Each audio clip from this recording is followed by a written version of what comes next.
हरियाणा से, और उनके बगल में है वरिंदर हुडा जी हरियाणा से ही, और राजेंद्र जी है पंजाब से, और आज के मीटिंग के जो प्रधान जी रहे बूटा सिंह गुजगिल जी पंजाब से, मैं हूँ कविता कुरुगंटी कर्नाटका से, डॉक्टर आशीष मित्तल है उत्तर प्रदेश से, और जसबीर जी है हरियाणा से, जसबीर भट्टी जी। और हाँ, इतने लोग आज के प्रेस कॉन्फ्रेंस में हैं। मैं बूटा सिंह जी को माइक दे रही हूँ। सारे प्रेस वाले साथियों का बहुत बहुत धन्यवाद, ਜਿਹੜਾ ਸਾਡੇ ਪ੍ਰੋਗਰਾਮ ਨੂੰ ਲਗਾਤਾਰ ਲੋਕਾਂ ਤੱਕ ਲਿਜਾਣ ਦੇ ਲਈ ਵੱਡਾ ਯੋਗਦਾਨ ਪਾ ਰਹੇ ਆ। ਅਸੀਂ ਸੰਯੁਕਤ ਮੋਰਚੇ ਵੱਲੋਂ ਉਹਨਾਂ ਦਾ ਧੰਨਵਾਦ ਕਰਦੇ ਹਾਂ। ਅੱਜ ਸੰਯੁਕਤ ਮੋਰਚੇ ਦੀ ਮੀਟਿੰਗ ਹੋਈ ਹੈ। ਮੀਟਿੰਗ ਦੇ ਵਿੱਚ ਅਸੀਂ ਕਈ ਪ੍ਰੋਗਰਾਮ ਐਲਾਨੇ ਆ। ਸਭ ਤੋਂ ਪਹਿਲਾਂ 15 ਮਾਰਚ ਨੂੰ ਡੀਜ਼ਲ, ਪੈਟਰੋਲ, ਗੈਸ ਜਿਹੜੀ ਅਸਮਾਨਾਂ ਨੂੰ ਛੂਹ ਰਹੀ ਹੈ, ਆਮ ਲੋਕਾਂ ਦੀ ਪਹੁੰਚ ਤੋਂ ਬਾਹਰ ਹੁੰਦਾ ਜਾ ਰਿਹਾ। ਇਹਨਾਂ ਦੇ ਵਿਰੋਧ ਦੇ ਵਿੱਚ ਨਾਲ ਕਾਰਪੋਰੇਟ ਤੇ ਨਿੱਜੀਕਰਨ ਵਿਰੋਧੀ ਦਿਨ, ਖਾਸ ਕਰਕੇ ਜਿਹੜਾ ਰੇਲਵੇ ਦਾ ਨਿੱਜੀਕਰਨ ਹੋ ਰਿਹਾ ਹੈ, ਉਹ ਟ੍ਰੇਡ ਯੂਨੀਅਨਾਂ ਦੇ ਨਾਲ ਜਿਹੜੀਆਂ ਰੇਲਵੇ ਦੀਆਂ ਉਹਨਾਂ ਨਾਲ ਮਿਲ ਕੇ ਅਸੀਂ ਉਹਨਾਂ ਦੀ ਪੂਰੀ ਸਪੋਰਟ ਕਰ ਰਹੇ ਹਾਂ। ਸਾਂਝਾ ਪ੍ਰੋਗਰਾਮ ਇਹ 15 ਤਰੀਕ ਨੂੰ ਅਸੀਂ ਕਰ ਰਹੇ ਹਾਂ। ਸਾਰੇ ਜਿਹੜੇ ਰੇਲਵੇ ਵਾਲੇ ਆ ਤੇ ਨਾਲ ਜਿਹੜੇ ਸਾਡੇ ਸੰਯੁਕਤ ਮੋਰਚੇ ਵਾਲੇ ਕਿਸਾਨ ਹੋਣਗੇ, ਉਹ ਰੇਲਵੇ ਸਟੇਸ਼ਨਾਂ ਤੇ ਜਾ ਕੇ ਉਹਨਾਂ ਨੂੰ ਬਣਾਇਆ ਹੋਇਆ ਵਿਰੋਧ ਕਰਨ ਦਾ, ਤੇ ਨਾਲ ਅਸੀਂ ਜਿਹੜੇ ਮੰਗ ਪੱਤਰ ਜਿੱਥੇ ਐਸਡੀਐਮ ਨੂੰ ਦਿੱਤਾ ਜਾਂਦਾ ਐਸਡੀਐਮ ਨੂੰ, ਤੇ ਜਿੱਥੇ ਡੀਸੀ ਨੂੰ ਦਿੱਤਾ ਜਾਂਦਾ ਡੀਸੀ ਨੂੰ, ਤੇ ਬਾਕੀ ਜੋ ਮੋਰਚੇ ਪੰਜਾਬ ਦੇ ਵਿੱਚ ਚੱਲ ਰਹੇ ਆ ਉਹਨਾਂ ਮੋਰਚਿਆਂ ਤੇ ਵੀ ਇਹ ਜਿਹੜਾ 15 ਮਾਰਚ ਹੈ ਡੀਜ਼ਲ, ਗੈਸ, ਪੈਟਰੋਲ ਤੇ ਨਿੱਜੀਕਰਨ ਦੇ ਵਿਰੁੱਧ ਇਹ ਦਿਨ ਅਸੀਂ ਮਨਾ ਰਹੇ ਹਾਂ। 17 ਮਾਰਚ ਨੂੰ ਸਾਂਝੀ ਇੱਕ ਮੀਟਿੰਗ ਅਸੀਂ ਸੱਦੀ ਹੈ, ਜਿਹਦੇ ਵਿੱਚ ਆਲ ਇੰਡੀਆ ਲੈਵਲ ਦੀਆਂ ਜਿਹੜੀਆਂ ਟ੍ਰੇਡ ਯੂਨੀਅਨ ਨਾਲ ਟਰੱਕ ਆਪਰੇਟਰ, ਬੱਸਾਂ ਵਾਲੇ,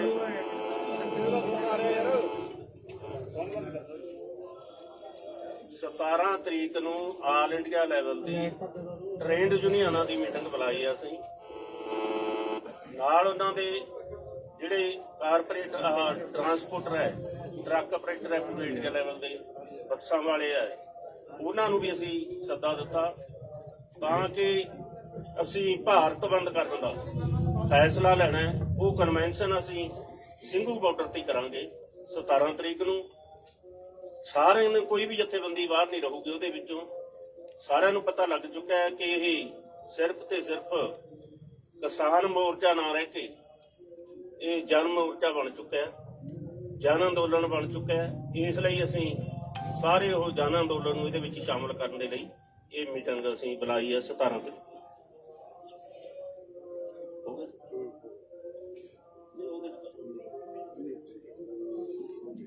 ਚਲੋ, ਇਹਦੀ ਡੇਟ ਜਿਹੜਾ ਭਾਰਤ ਬੰਦ ਕਰਨਾ ਅਸੀਂ ਉਹਦੀ 26 ਤਰੀਕ ਅਸੀਂ ਤੈਅ ਕੀਤੀ ਹੈ। ਉਹਨਾਂ ਦੂਸਰਿਆਂ ਨੂੰ ਸ਼ਾਮਲ ਕਰ ਲਾਂਗੇ। 26 ਤਰੀਕ ਅਸੀਂ ਇਸ ਲਈ ਤੈਅ ਕੀਤੀ ਹੈ ਕਿ 26 ਤਰੀਕ ਨੂੰ ਦਿੱਲੀ ਦੇ ਬਾਰਡਰਾਂ ਤੇ ਆਇਆ ਨੂੰ ਸਾਨੂੰ ਪੂਰੇ 4 ਮਹੀਨੇ ਹੋ ਜਾਣਗੇ। ਉਹ 4 ਮਹੀਨੇ ਵਾਲਾ ਦਿਨ ਹੈ ਜਿਹੜਾ, ਉਸ ਦਿਨ ਤੇ ਭਾਰਤ ਬੰਦ ਦੀ ਕਾਲ ਦਿੱਤੀ ਹੈ। ਮੁਕੰਮਲ ਬੰਦ ਹੋਊਗਾ, ਸਵੇਰ ਤੋਂ ਲੈ ਕੇ ਸ਼ਾਮ ਤੱਕ ਕੁਝ ਵੀ ਨਹੀਂ ਚੱਲੂਗਾ, ਨਾ ਸੜਕਾਂ ਤੇ ਚੱਲੂਗਾ, ਨਾ ਰੇਲਵੇ ਟਰੈਕ ਤੇ ਚੱਲੂਗਾ, ਨਾ ਕੋਈ ਇਹੋ ਜਿਹਾ ਅਦਾਰਾ ਜਿਹੜਾ ਖੁੱਲਾ ਰਹੂਗਾ। ਮੁਕੰਮਲ ਬੰਦ ਹੋਊਗਾ, ਸ਼ਾਂਤਮਈ ਹੋਊਗਾ ਜਿਹੜਾ 26 ਤਰੀਕ ਦਾ। ਉਦੋਂ ਅੱਗੇ 19 ਮਾਰਚ ਨੂੰ ਅਸੀਂ ਮੰਡੀ ਬਚਾਓ, ਖੇਤੀ ਬਚਾਓ ਤੇ ਮੁਜ਼ਾਹਰਾ ਲਹਿਰ ਦੇ ਸ਼ਹੀਦਾਂ ਨੂੰ, ਜਿਹੜਾ ਪੰਜਾਬ ਦੇ ਵਿੱਚ ਇੱਕ ਮੁਜ਼ਾਹਰਾ ਲਹਿਰ ਚੱਲੀ, ਅੱਗੇ ਪਿੰਡ ਕਿਸ਼ਨਗੜ੍ਹ ਦੇ ਵਿੱਚ ਉਹ ਮੁਜ਼ਾਹਰਾ ਲਹਿਰ ਦਾ ਅਸੀਂ ਦਿਨ ਮਨਾਉਂਦੇ ਆ। ਉਹ ਵੀ ਅਸੀਂ ਫੈਸਲਾ ਕੀਤਾ ਕਿ ਐਤਕੀ ਬਾਰਡਰਾਂ ਦੇ ਉੱਪਰ ਹੀ ਮੁਜ਼ਾਹਰਾ ਲਹਿਰ ਦਾ ਜਿਹੜਾ ਦਿਨ ਆ ਉਹ ਮਨਾਇਆ ਜਾਊਗਾ। ਮੰਡੀ ਬਚਾਓ ਦੇ ਨਾਲ ਜਿਹੜਾ ਹੁਣੇ ਇਹਨਾਂ ਨੇ ਫੈਸਲਾ ਲਿਆ FCI ਨੇ ਕਿ ਜਿਹੜੇ ਕਿਸਾਨ ਦੇ ਕੋਲੇ ਮਾਲਕੀ ਜ਼ਮੀਨ ਦੇ ਕਾਗਜ਼ ਹੋਣਗੇ ਉਹਨਾਂ ਤੋਂ ਹੀ ਅੱਗੇ ਕਣਕ ਦੀ ਖਰੀਦ ਕੀਤੀ ਜਾਊਗੀ। ਜਿਨ੍ਹਾਂ ਕੋਲੇ ਨਹੀਂ ਹੋਣਗੇ ਉਹ ਕਾਗਜ਼ਾਤ, ਜਮਾਬੰਦੀ ਨਹੀਂ ਹੋਊਗੀ, ਗਿਰਦਾਵਰੀਆਂ ਨਹੀਂ ਹੋਣਗੀਆਂ, ਉਹਨਾਂ ਦੀ ਫਸਲ ਨਹੀਂ ਖਰੀਦੀ ਜਾਊਗੀ। ਅਸੀਂ ਸਮਝਦੇ ਹਾਂ ਕਿ ਇਹ ਜਿਹੜੇ ਤਿੰਨੇ ਕਾਲੇ ਕਾਨੂੰਨ ਬਣਾਏ ਆ, ਇਹਨਾਂ ਕਾਨੂੰਨਾਂ ਦਾ ਹੀ ਹਿੱਸਾ ਹੈ ਕਿ ਕਿਹੜੇ ਢੰਗ ਨਾਲ ਉਹ ਕਣਕ ਦੀ ਖਰੀਦ ਤੋਂ ਪਿੱਛੇ ਹਟਣਾ। ਪੰਜਾਬ ਦੇ ਵਿੱਚ ਬਹੁਤ ਸਾਰੇ, ਹਰਿਆਣੇ ਦੇ ਵਿੱਚ ਬਹੁਤ ਸਾਰੇ ਜਿਹੜੇ ਲੋਕ ਹੈ ਜਿਹੜੇ ਜ਼ਮੀਨਾਂ ਦੇ ਮਾਲਕ ਨਹੀਂ, ਠੇਕੇ ਉੱਪਰ ਲੈ ਕੇ ਉਹ ਖੇਤੀ ਕਰਦੇ ਆ, ਤੇ ਉਹ ਜਿਹੜੇ ਠੇਕੇ ਵਾਲੇ ਲੋਕ ਨੇ ਉਹ ਮਤਲਬ ਬਾਹਰਲੀਆਂ ਕੰਟਰੀਆਂ ਦੇ ਵਿੱਚ ਬੈਠੇ ਨੇ ਤੇ ਉਹਨਾਂ ਦੀਆਂ ਜ਼ਮੀਨਾਂ ਤੇ ਖੇਤੀ ਅਸੀਂ ਕਰਦੇ ਆ। ਇਹਦਾ ਮਤਲਬ ਇਹ ਹੋਊਗਾ ਕਿ ਸਾਡੇ ਪਾਸ ਉਹ ਕਾਗਜ਼ਾਤ ਨਹੀਂ ਹੋਣਗੇ ਤੇ ਸਾਡੀ ਜਿਹੜੀ ਫਸਲ ਹੈ ਉਹ ਨਹੀਂ ਮਤਲਬ ਖਰੀਦੀ ਜਾਊਗੀ। ਇਹ ਵੀ ਇਸ ਕਰਕੇ ਅਸੀਂ ਜਿਹੜਾ ਇਹ ਖੇਤੀ ਬਚਾਓ ਮੰਡੀ ਬਚਾਓ ਮੁਜ਼ਾਹਰਾ ਲਹਿਰ ਦੇ ਸ਼ਹੀਦਾਂ ਦਾ 19 ਮਾਰਚ ਉਹਨਾਂ ਨੂੰ ਅਸੀਂ ਸਮਰਪਿਤ ਕੀਤਾ। 19 ਮਾਰਚ ਨੂੰ ਜਿਹੜਾ ਮੈਂ ਪਹਿਲਾਂ ਬੋਲ ਚੁੱਕਿਆ ਕਿ ਉਸ ਢੰਗ ਦੇ ਨਾਲ ਅਸੀਂ ਐਸਡੀਐਮ ਨੂੰ ਮੰਗ ਪੱਤਰ ਦੇ ਕੇ ਤੇ ਇੱਥੇ ਜਿਹੜਾ ਮੁਜ਼ਾਹਰਾ ਲਹਿਰ ਦੇ ਸ਼ਹੀਦਾਂ ਨੂੰ ਸ਼ਰਧਾਂਜਲੀ ਭੇਟ ਕਰਕੇ ਇਹ ਦਿਨ ਮਨਾਵਾਂਗੇ। 23 ਮਾਰਚ ਨੂੰ ਅਸੀਂ ਸਾਰੇ ਜਾਣਦੇ ਹਾਂ ਸ਼ਹੀਦ ਆਜ਼ਮ ਭਗਤ ਸਿੰਘ, ਜਿਨ੍ਹਾਂ ਨੇ ਕਾਰਪੋਰੇਟ ਘਰਾਣਿਆਂ ਦੇ ਵਿਰੋਧ ਦੇ ਵਿੱਚ ਕਾਰਪੋਰੇਟਾਂ ਨੂੰ ਭਜਾਓ ਤੇ ਦੇਸ਼ ਨੂੰ ਆਜ਼ਾਦ ਕਰਾਓ, ਅੰਗਰੇਜ਼ਾਂ ਨੂੰ ਭਜਾਓ ਦਾ ਸੱਦਾ ਦਿੱਤਾ ਔਰ ਉਹਨਾਂ ਨੇ ਫਾਂਸੀ ਦਾ ਰੱਸਾ ਜਿਹੜਾ ਚੁੰਮਿਆ। ਉਸ ਦਿਨ ਤੇ ਰਾਜਗੁਰੂ ਸੁਖਦੇਵ, ਸਰਦਾਰ ਭਗਤ ਸਿੰਘ, ਉਹਨਾਂ ਦਾ ਸ਼ਹੀਦੀ ਦਿਹਾੜਾ ਸੀ, ਉਹ ਵੀ ਬਾਰਡਰਾਂ ਦੇ ਉੱਪਰ ਹੀ ਬਣਾਉਣ ਦਾ ਫੈਸਲਾ ਕੀਤਾ। ਅਸੀਂ ਸੱਦਾ ਦੇਵਾਂਗੇ ਸਾਰੇ ਹਰਿਆਣੇ ਦੇ, ਭਾਰਤ ਦੇ, ਪੰਜਾਬ ਦੇ ਜਿਹੜੇ ਨੌਜਵਾਨ ਹੈ ਕਿ ਉਹ ਯੂਥ ਸਾਰੇ ਦਾ ਸਾਰਾ ਉਹੀ ਪੱਗ ਜੋ ਭਗਤ ਸਿੰਘ ਦੇ ਬੰਨੀ ਸੀ ਉਹ ਪੱਗਾਂ ਬੰਨ੍ਹ ਕੇ ਦਿੱਲੀ ਵੱਲ ਨੂੰ ਵੀਰਾਂ ਕੱਤਣ ਤੇ ਉਹਨਾਂ ਦਾ ਜਿਹੜਾ ਸ਼ਹੀਦੀ ਦਿਹਾੜਾ ਉਹ ਇਹਨਾਂ ਬਾਰਡਰਾਂ ਦੇ ਉੱਪਰ ਹੀ ਮਨਾਇਆ ਜਾਵੇ। ਉਸ ਤੋਂ ਅੱਗੇ ਹੋਲੇ ਮਹੱਲੇ ਦਾ ਸੀ ਇੱਕ ਏਜੰਡਾ ਸਾਡੇ ਕੋਲੇ ਆਇਆ। ਪੰਜਾਬ ਦੀਆਂ 32 ਜਥੇਬੰਦੀਆਂ ਦੀ ਮੀਟਿੰਗ ਦੇ ਵਿੱਚ ਅਸੀਂ ਉਹ ਜਿਹੜਾ ਫੈਸਲਾ ਕਰਾਂਗੇ। ਅੱਜ ਦੀ ਮੀਟਿੰਗ ਦੇ ਵਿੱਚ ਇਹ ਜਿਹੜੇ ਪ੍ਰੋਗਰਾਮ ਹੈ ਇਹਨਾਂ ਦਾ ਅਸੀਂ ਐਲਾਨ ਕਰਦੇ ਹਾਂ ਤੇ ਨਾਲ ਜਿਹੜਾ ਮੋਰਚਾ ਸਾਡਾ ਚੱਲ ਰਿਹਾ ਹੈ ਜਿਉਂ ਦੀ ਤਿਉਂ ਚੱਲੂਗਾ। ਬੇਸ਼ੱਕ ਉਹ ਹਾੜੀ ਦਾ ਸੀਜ਼ਨ ਹੋਵੇ, ਬੇਸ਼ੱਕ ਉਹ ਗਰਮੀ ਦਾ ਸੀਜ਼ਨ ਹੋਵੇ, ਅਸੀਂ ਪੂਰੀ ਉਹਦੀ ਬਿਆਨਤਬੰਦੀ ਕਰ ਲਈ ਹੈ। ਤੇ ਨਾਲ ਜੋ 5 ਸਟੇਟਾਂ ਦੇ ਵਿੱਚ ਚੋਣਾਂ ਹੋ ਰਹੀਆਂ ਉਹਨਾਂ ਚੋਣਾਂ ਦੇ ਵਿੱਚ ਜੋ ਸੰਯੁਕਤ ਮੋਰਚੇ ਨੇ ਸੱਦਾ ਦਿੱਤਾ ਕਿ ਬੀਜੇਪੀ ਨੂੰ ਸਭ ਕੁਝ ਸਿਖਾਓ, ਉਹ ਸਾਡੇ ਸੰਯੁਕਤ ਮੋਰਚੇ ਦੇ ਜਿਹੜੇ ਲੀਡਰ ਸਾਹਿਬਾਨ ਹੈ ਉਹ ਵੱਖ-ਵੱਖ ਸਟੇਟਾਂ ਦੇ ਵਿੱਚ ਰਵਾਨਾ ਹੋ ਚੁੱਕੇ ਆ। ਉਹ ਪ੍ਰਚਾਰ ਆਪਦਾ ਚੋਣਾਂ ਦਾ ਕਰਨਗੇ, ਅਸੀਂ ਪ੍ਰਚਾਰ ਸਾਡਾ ਸੰਯੁਕਤ ਮੋਰਚੇ ਦਾ ਉਹਨਾਂ ਕਿਸਾਨਾਂ ਤੱਕ ਲੈ ਕੇ ਜਾਵਾਂਗੇ ਕਿ ਇਹ ਕਿਸਾਨਾਂ ਨੂੰ ਕਿਵੇਂ ਗਮਰਾਹ ਕਰ ਰਹੇ ਆ, ਕਿਵੇਂ ਜ਼ਮੀਨਾਂ ਹਥਿਆ ਰਹੇ ਆ, ਕਿਵੇਂ ਖੇਤੀ ਖੋਹ ਰਹੇ ਆ ਤੇ ਕਿਵੇਂ ਹਰਾਸਮੈਂਟ ਕਿਸਾਨਾਂ ਦੀ ਹੋ ਰਹੀ ਹੈ ਤੇ ਨਾਲ ਰਿਪਰੈਸ਼ਨ ਹੈ ਜਿਹੜਾ ਝੂਠੇ ਕੇਸ ਬਣਾ ਕੇ ਇਰਾਦਾ ਕਤਲ ਦੇ ਜੇਲ੍ਹਾਂ ਦੇ ਵਿੱਚ ਡੱਕੇ ਹੋਏ ਆ ਤੇ ਉਹ ਰਿਪਰੈਸ਼ਨ ਹੈ ਜਿਹੜਾ ਉਹ ਵੀ ਅਸੀਂ ਸਾਰੇ ਭਾਰਤ ਦੇ ਵਿੱਚ ਉਹ 5 ਸਟੇਟਾਂ ਦੇ ਵਿੱਚ ਲੈ ਕੇ ਜਾਵਾਂਗੇ। ਇਹਦਾ ਜਿਹੜਾ ਚਿਹਰਾ ਹੈ ਬੀਜੇਪੀ ਸਰਕਾਰ ਦਾ ਕਿਸਾਨ ਵਿਰੋਧੀ ਚਿਹਰਾ ਉਹ ਅਸੀਂ ਲੋਕਾਂ ਦੇ ਵਿੱਚ ਜਾ ਕੇ ਆਪਣੀਆਂ ਸਟੇਜਾਂ ਤੋਂ ਕਿਸੇ ਦੀ ਪਾਰਟੀ ਦੀ ਸਪੋਰਟ ਦੇ ਵਿੱਚ ਨਹੀਂ ਜਾਵਾਂਗੇ, ਕਿਸੇ ਨੂੰ ਵੋਟ ਦੇਣ ਨੂੰ ਨਹੀਂ ਕਹਾਂਗੇ, ਸਿਰਫ ਇੱਕੋ ਹੀ ਗੱਲ ਕਹਾਂਗੇ ਕਿ ਕਿਸਾਨ ਵਿਰੋਧੀ ਜਿਹੜੀ ਬੀਜੇਪੀ ਹੈ ਇਹਨੂੰ ਸਬਕ ਸਿਖਾਓ। ਅੱਜ ਦੀ ਮੀਟਿੰਗ ਦੇ ਸਾਡੇ ਇਹ ਪ੍ਰੋਗਰਾਮ। सर, मैं भारत बंद और जो कैलेंडर है उसको जरा हिंदी में या अंग्रेजी में 15 मार्च को ट्रेड यूनियंस के साथ पिछले प्रेस कॉन्फ्रेंस में ही एक प्रोग्राम डिक्लेयर किया गया था कि एंटी कॉर्पोरेटाइजेशन, एंटी प्राइवेटाइजेशन दिन बना के उसके प्रतिरोध में वो दिन मनाया जाएगा। तो डीजल और पेट्रोल के बढ़ते हुए दाम को भी उस दिन स्पेसिफिकली हाईलाइट करते हुए 15 मार्च के कार्यक्रम होंगे। क्या कार्यक्रम है? रेलवे स्टेशन के बाहर जो ट्रेड यूनियंस वालों के धरने जो प्लान्ड है उसके साथ साथ हम भी खड़े होंगे, किसान यूनियंस। वो प्रोग्राम ऑलरेडी अनाउंस हो चुका है। डेमोन्स्ट्रेशंस मेनली धरने होंगे। SDMDC को ज्ञापन दे दिया जाएगा और 19 तारीख को 2 अलग अलग इश्यूज बट इंटरकनेक्टेड इश्यूज उसको लेके 19 का दिन मार्क किया जाएगा। एक है खेती बचाओ मंडी बचाओ, जो खास करके FCI के ऊपर जो वीकनिंग वाला अटैक हो रहा है और पंजाब में और बाकी राज्यों में भी, हरियाणा में पिछले साल शुरू हुआ था पंजीकरण कराना। This is directly related to landless tenants को क्या खतरे हैं आगे जाके प्रोक्योरमेंट रेजिम में, वो हाईलाइट करते हुए मुजाहरा लहर का शहादत जो हुआ था उसी दिन, ये दोनों दे आर कनेक्टेड, वो हाईलाइट करते हुए 19 तारीख को मंडियों के पास भी धरने वो सब होंगे और ये देश भर में होगा। और उसके बाद 23 को जो शहीद दिवस है, उस शहीद दिवस में जैसे आपने पिछले दिनों में देखा केएमपी ब्लॉकेट के लिए रिस्पांस देखा, जब महिला दिवस का हमने ये कॉल दिया था कि महिलाएं आए ये मोर्चों के प्रोटेस्ट साइट्स पे, आपने देखा हजारों की संख्या में कैसे आए हैं। ऐसे ही शहीद दिवस पे हमारा कॉल है कि देश के युवा ये प्रोटेस्ट साइट्स पे पहुंचे, वो है 23 तारीख का। और 26 तारीख को ऑल ओवर इंडिया, वो हाँ शहीद दिवस तो ऑल ओवर इंडिया होगा, जैसे 19 का भी ऑल ओवर इंडिया है। 26 को है भारत बंद सुबह से शाम तक, और उस भारत बंद का प्रिपरेशन में हम 27 मार्च को एक इंटरनल मीटिंग भी करेंगे, कई सारे 17 मार्च को अलग अलग यूनियंस के साथ, ट्रांसपोर्टर्स एसोसिएशंस के साथ, अलग अलग लोगों के साथ, और 28 को होली के दिन ये 3 कानून को जलाया जाएगा। ये है कार्यक्रम। मैं वहां से माइक घुमाऊं प्रधान जी। साथियों, हमने बहुत विस्तार से मूल्यांकन किया कि आंदोलन की क्या स्थिति है। हम समझते हैं कि आंदोलन का किसानों का गुस्सा इन सवालों पर बढ़ रहा है। ये बात कही जाती है कि धरनों पे संख्या कम है, जो स्थिति काम की बढ़ रही है उसमें ऐसा दिख सकता है, लेकिन धीरे धीरे कई सारे कार्यक्रमों में, खासतौर से 23 तारीख को इन धरनों की संख्या बहुत तेजी से बढ़ेगी। मैं उत्तर प्रदेश से आपको बता दूं कि लगातार एक ट्रैक्टर यात्रा जो है तराई के इलाके में चल रही है। बहुत बड़ी बड़ी जनसभाएं और महापंचायतें उत्तर प्रदेश में हो रही हैं जो नहीं हो रही थी। लखनऊ के अंदर एक पक्का मोर्चा लगातार बैठा हुआ है, काकोरी के अंदर, पूर्वी उत्तर प्रदेश के अंदर बड़ी बड़ी महासभाएं हो रही हैं, इलाहाबाद में हुई, आज बलिया में हुई है। तो इस तरह से ये आंदोलन पूरे उत्तर प्रदेश के अंदर फैल रहा है, इस इलाके में जहां पर बहुत दमन था और आंदोलन के बढ़ने की स्थिति नहीं थी। ये बात प्रतिबद्धता के साथ हम कह सकते हैं कि किसानों का गुस्सा तीनों कानून को वापस कराने, बिजली बिल का सवाल तेजी से बढ़ा है पेट्रोल डीजल रसोई गैस के साथ, और टोल का जो वसूली ज्यादा तेजी से की जा रही है, दुगना रेट ले लिया जाता है और ऑटोमेटिकली फास्टैग से कट जाता है। ये एक सवाल हमारे प्रचार का बड़ा सवाल होगा और हम देश भर में टोल फ्री करने की तरफ बढ़ेंगे।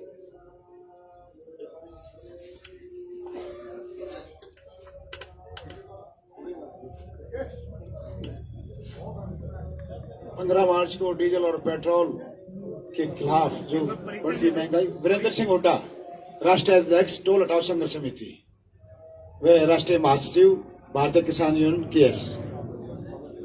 तो मेरे प्रेस के भाइयों, 15 मार्च को डीजल पेट्रोल के खिलाफ जो है बढ़ती महंगाई और गैस के खिलाफ हम जो जितने ट्रेड यूनियन है उनके साथ हम कार्यक्रम में हिस्सा लेंगे, संयुक्त किसान मोर्चा।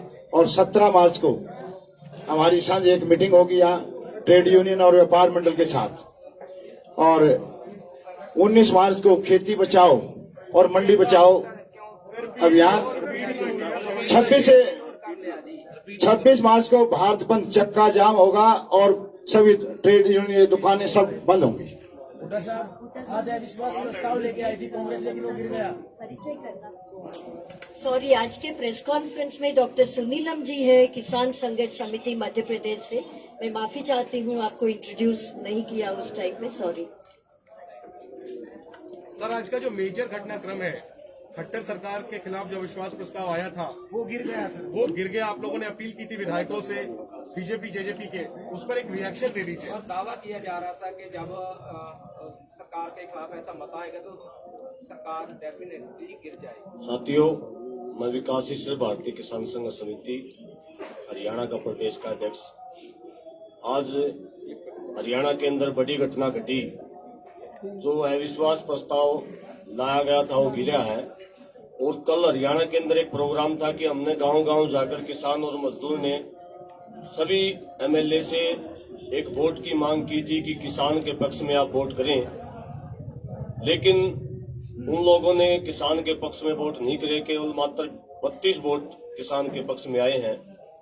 अभी जो है हरियाणा के संगठनों की तरफ से, हरियाणा के किसानों की तरफ से तो मैं निंदा करना चाहूंगा, जो साथी किसान की इस दुख की घड़ी में हमारे साथ नहीं खड़े हुए। और दूसरा, अभी विचार करेगा हरियाणा के किसान संगठन और मजदूर संगठन विचार करेंगे, जो साथी हमारे खिलाफ गए हैं उन साथियों के साथ कैसा बर्ताव हमने करना है, किस प्रकार का बहिष्कार हमने करना है।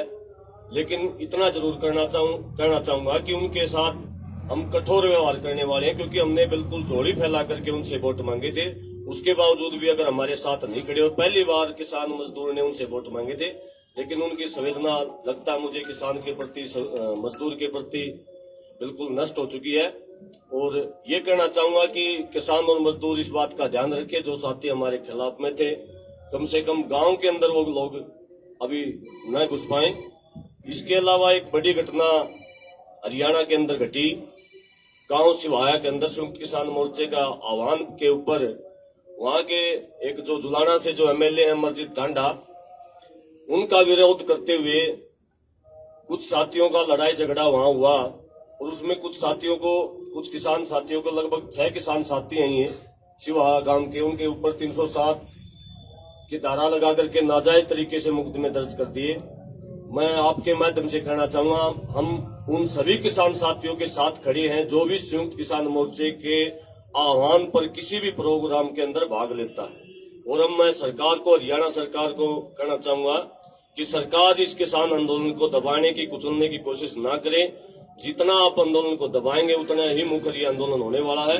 और आगे जो भी हरियाणा के अंदर होगा वो आप लोग देखेंगे। बहुत दुखी है आज किसान। 281 किसान हमारे मर चुके हैं, उसके बावजूद भी ना तो एक शब्द बोल रहे हो, ना ही वो वोट भी नहीं दे सकते। कुछ किसान, जो कुछ एमएलए ये कह रहे थे कि हम इस्तीफा भी दे देंगे, लेकिन ये इस्तीफे की बात नहीं थी, केवल वोट की बात थी।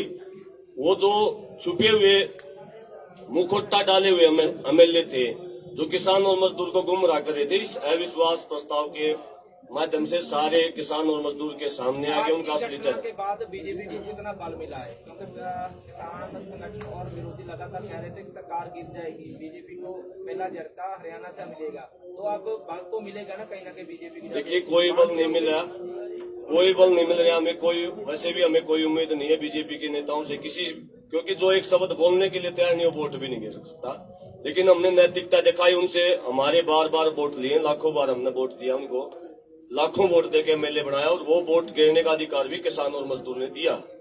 उसके बावजूद भी हमने नैतिकता के आधार पर उनसे वोट की मांग की थी। वो अगर वोट वो नहीं देते तो उनकी नैतिकता के आधार पर उनको, वैसे भी ये लोकतंत्र नाम की चीज बची नहीं, नैतिकता के आधार पर वैसे भी वो हमें तो मारी ओढ़ के तो एमएलए रहे, कोई मजबूती नहीं। आपने जाके आप चोरी फैलाकर उनसे बात की कि हमें वोट दो, तो उन्होंने आपकी बात नहीं मानी। क्या किसान जथेबंदियों की हार माना जाए इसे?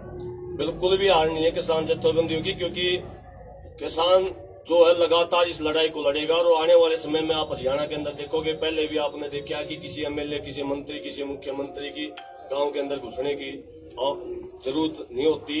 और जो भी कोई मंत्री एमएलए घर से बाहर निकला है तो पुलिस फोर्स को लेकर निकलता है। किसान जथेबंदियां पूरी मजबूती के साथ लड़ रही हैं। विशेषकर हरियाणा में अब जो भी जेजेपी और बीजेपी का विधायक, जो अब कुछ विधायकों के हमें उम्मीद थी कि वो शायद इस्तीफा देंगे या वोट देंगे, लेकिन वो भी सामने आ गए। अब और दुगनी तिगनी मजबूती के साथ ये आंदोलन हरियाणा के अंदर होने वाला है, क्योंकि सरकार दबाव में नहीं है, ये पता लग रहा है इससे। हाँ जी, सरकार दबाव में देखो, सरकार नहीं है तो सरकार नहीं है, सरकार थोड़ी है। ये तो लोकतंत्र की बिल्कुल, यहाँ तो हत्या हो चुकी है। सरकार होती तो 307 के मुकदमे बन दे के घर बैठे हैं। सरकार नहीं है, लेकिन ये मैं कहना चाहूंगा कि सरकार नाम की चीज नहीं है, संविधान नाम की चीज नहीं है।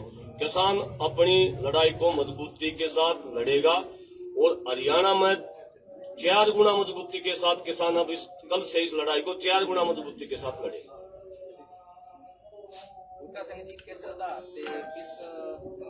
ਥੋੜਾ ਜਿਹਾ ਜੋ ਇਹਨਾਂ ਨੇ ਸਵਾਲ ਕਰਿਆ ਨਾ, ਦੇਖੋ ਇਸੇ ਨਾਲ ਹੀ ਜੁੜਿਆ ਸਵਾਲ ਆ ਜੀ, ਇਸੇ ਨਾਲ ਹੀ ਜੁੜਿਆ। ਜੋ ਕਿਸਾਨ ਆਗੂ ਲਗਾਤਾਰ ਦਾਅਵਾ ਕਰ ਰਹੇ ਸੀ ਕਿ ਲੰਬੇ ਸਮੇਂ ਤੋਂ ਕਿਤੇ ਕਰਕੇ ਜਿਹਾ ਵੀ ਵਿਸ਼ਵਾਸ ਨਾ ਰੱਖਿਆ ਜਾਏਗਾ, ਸਰਕਾਰ ਟੈਕਸ ਨਹੀਂ ਦਿੱਤੇਗੀ, ਉਹਦੇ ਪਿੱਛੇ ਆਧਾਰ ਕੀ ਸੀ, ਉਹਦੇ ਪਿੱਛੇ ਜ਼ਮੀਨੀ ਹਕੀਕਤ ਸੀ ਕੀ ਸੀਗੀ ਕਿ ਜਿਹੜੀ ਅੱਜ ਜਾ ਕੇ ਮਿੱਟੀ ਵਿੱਚ ਰੁੜ ਗਈ? ਤੁਹਾਨੂੰ ਕੋਈ ਸੰਕੇਤ, ਤੁਹਾਡਾ ਕੋਈ ਵਿਸ਼ਵਾਸ ਤਾਂ ਹੋਵੇਗਾ ਜਿਹੜਾ ਇਹਨਾਂ ਕੌਨਫੀਡੈਂਟ ਤੁਸੀਂ ਕਹਿ ਰਹੇ ਸੀ ਵਾਰਨਾ ਸਰਕਾਰ ਡਿੱਗੇਗੀ ਕੋਈ ਨਹੀਂ ਹੈਗਾ, ਉਹ ਕਿਸ ਆਧਾਰ ਤੇ ਕਹਿ ਰਹੇ ਸੀ? ਹਵਾਈ ਗੱਲਾਂ ਸੀ, ਧਰਾਤਲ ਨਹੀਂ ਪਛਾਣੀ ਗਈ ਸੀ ਤੁਹਾਡੇ ਤੋਂ? ਦੇਖੋ ਸਾਡਾ ਕੰਮ ਹੁੰਦਾ ਅਸਲ ਦੇ ਵਿੱਚ ਆਪਣਾ ਪ੍ਰਚਾਰ ਲੈ ਕੇ ਜਾਣਾ। ਹੁਣ ਸਵਾਲ ਜੁੜ ਜੂਗਾ ਜਾ ਕੇ 5 ਸਟੇਟਾਂ ਦੇ ਨਾਲ, ਅਗਰ ਉੱਥੇ ਬੀਜੇਪੀ ਜਿੱਤ ਜਾਂਦੀ ਹੈ ਤਾਂ ਤੁਸੀਂ ਫੇਰ ਇਹ ਸਵਾਲ ਕਰਨਾ ਕਿ ਕਿਸਾਨ ਸੰਯੁਕਤ ਮੋਰਚੇ ਦੀ ਹਾਰ ਹੋਗੀ। ਸਵਾਲ ਹਾਰ ਦਾ ਨਹੀਂ ਹੈ, ਸਵਾਲ ਉਹਨਾਂ ਦੇ ਵਿਰੋਧ ਦੇ ਵਿੱਚ ਲੋਕਾਂ ਨੂੰ ਗੱਲ ਕਹਿਣ ਦਾ, ਆਪਣੇ ਮੋਰਚੇ ਦੇ ਨਾਲ ਜੋੜਨ ਦਾ। ਇਹੀ ਹਰਿਆਣੇ ਦੇ ਵਿੱਚ ਜਿਵੇਂ ਪੰਜਾਬ ਦੇ ਵਿੱਚ ਪਹਿਲਾਂ ਸ਼ੁਰੂ ਹੋਇਆ ਸੀ, ਜੇ ਹਰਿਆਣੇ ਦੇ ਵਿੱਚ ਐਡਵਾਂਸ ਸ਼ੁਰੂ ਹੋਇਆ ਹੁੰਦਾ ਤਾਂ ਫਿਰ ਜਾਂਦੀ।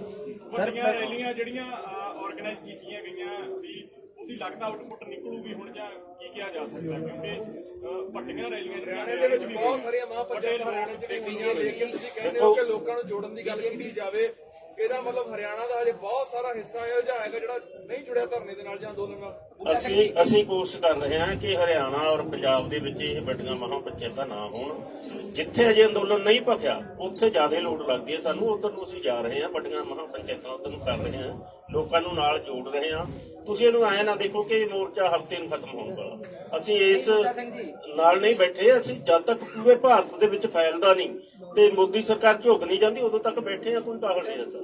ਹੁਣ ਤੱਕ ਜਿੱਥੇ ਰਹਿ ਕੇ ਨਹੀਂ, ਹੁਣ ਪਿਛਲੀ ਸਾਰੇ ਦਾਅਵਾ ਕੀਤਾ ਹੈ ਇਸਦਾ ਕਿ ਪੂਰੇ ਦੇਸ਼ ਭਰ ਵਿੱਚ ਅੰਦੋਲਨ ਭਖ ਚੁੱਕਿਆ, ਲੋਕ ਜਾਗਰੂਕ ਹੋ ਚੁੱਕੇ ਹੋ, ਤੁਸੀਂ ਕਹਿ ਰਹੇ ਹੋ ਕਿ ਹਜੇ ਭਖਿਆ ਨਹੀਂ ਗਾ। ਔਰ ਦੂਸਰਾ ਸਵਾਲ ਇਹ ਆ, ਬੀਜੇਪੀ ਲਗਾਤਾਰ ਕਹਿੰਦੀ ਆ ਕਿ ਕੁਝ ਪੋਲੀਟੀਕਲ ਪਾਰਟੀਆਂ ਨੂੰ ਫਾਇਦਾ ਦੇਣ ਦੇ ਲਈ ਸੰਯੁਕਤ ਕਿਸਾਨ ਮੋਰਚੇ ਦੇ ਲੀਡਰ ਜਿਹੜੇ ਕਿ 5 ਸੂਬਿਆਂ ਦੇ ਵਿੱਚ ਜਾ ਰਹੇ ਨੇ।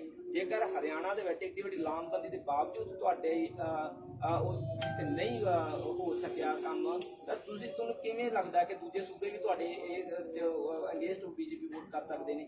ਇੱਥੇ ਤੁਸੀਂ ਕਹਿੰਦੇ ਹਰਿਆਣਾ ਨਹੀਂ ਜਾਗਿਆ ਸੀ, ਇੱਕ ਪਾਸੇ ਕਹਿੰਦੇ ਹਰਿਆਣਾ ਪੂਰੀ ਤਰ੍ਹਾਂ ਉੱਠ ਕੇ ਨਾਲ ਆ ਗਿਆ, ਬਲਕਿ ਹਰਿਆਣਾ ਦਾ 25 ਨਵੰਬਰ ਤੋਂ ਹੀ ਬੈਰੀਕੇਡ ਹਟਾਉਣ ਦੇ ਵਿੱਚ ਜਾਗਿਆ ਹੋਇਆ। ਦੇਖੋ ਸੁਣੋ, ਕੋਸ਼ਿਸ਼ ਕਰੋ ਇਹ ਗੱਲ ਨੂੰ। ਜਿਹੜੀ ਸਰਕਾਰ ਬਣਦੀ ਹੈ ਅਸੀਂ ਠੋਕ ਵਜਾ ਕੇ ਕਹਿੰਦੇ ਹੁੰਦੇ ਕਿ ਕਿਸਾਨਾਂ ਦੇ ਪੱਖ ਦੇ ਵਿੱਚ ਨਹੀਂ ਬਣਦੀ, ਇਹ ਲਟੇਰਿਆਂ ਦੇ ਪੱਖ ਦੇ ਵਿੱਚ ਬਣਦੀਆਂ ਸਰਕਾਰਾਂ, ਕਿਸੇ ਦੀ ਵੀ ਬਣ ਜੀ। ਤੁਸੀਂ ਐਂ ਕਿਉਂ ਦੇਖਦੇ ਹੋ ਕਿ ਅੱਜ ਮਤਲਬ ਜਿਹੜੇ ਚੁਣ ਕੇ ਭੇਜੇ ਸੀ ਅੱਜ ਉਹ ਕਿਸਾਨਾਂ ਦੇ ਬਣ ਜਾਣਗੇ? ਬਿਲਕੁਲ ਨਹੀਂ ਬਣਨਗੇ।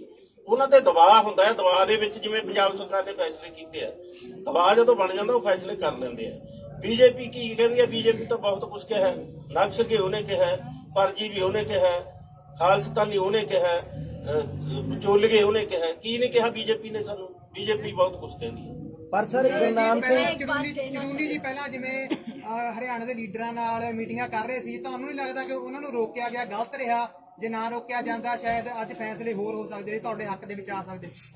ਦੇਖੋ ਜੋ ਕੋਈ ਅਸੂਲ ਬਣਾਉਂਦਾ ਨਾ, ਨੀਤੀ ਪਾਲਿਸੀ ਬਣਦੀ ਆ, ਉਹਦੇ ਤੇ ਪਹਿਰਾ ਦੇਣਾ ਬਹੁਤ ਜ਼ਰੂਰੀ ਹੈ ਸਾਡੇ ਲਈ। ਸਾਡੇ ਲਈ ਜੇ ਇੱਕ ਦੋ ਥਾਵਾਂ ਤੇ ਕਿਤੇ ਹਾਰ ਹੋ ਜੂ ਏਡੀ ਵੱਡੀ ਗੱਲ ਨਹੀਂ ਹੈ। ਵੱਡੀ ਗੱਲ ਸੰਯੁਕਤ ਮੋਰਚਾ ਇੱਕ ਰਹਿੰਦਾ ਜਾਂ ਨਾ ਰਹਿੰਦਾ, ਸਭ ਤੋਂ ਵੱਡੀ ਗੱਲ ਹੈ। ਪੋਲੀਟੀਕਲ ਬੰਦੇ ਦੀ ਗੱਲ ਹੁੰਦੀ ਹੈ ਜੀ। ਹਨਨ ਮੌਲਾ ਜੀ ਕਿਹਾ ਗਿਆ, ਜਿਵੇਂ ਵੀਰ ਦਾ ਕੁਐਸਚਨ ਸੀ ਉਹਦੇ ਨਾਲ ਜੁੜੇ ਕੁਐਸਚਨ ਹੈ ਵੀ ਪੋਲੀਟੀਕਲ ਲੋਕਾਂ ਨਾਲ ਜਦੋਂ ਮੀਟਿੰਗ ਕੀਤੀ ਜਾਂਦੀ ਹੈ ਤੇ ਚੁਣੀ ਜੀ ਨੂੰ ਵਰਜਾ ਜਾਂਦਾ, ਸਸਪੈਂਡ ਕਰ ਦਿੱਤਾ ਜਾਂਦਾ ਇੱਕ ਵਾਰ।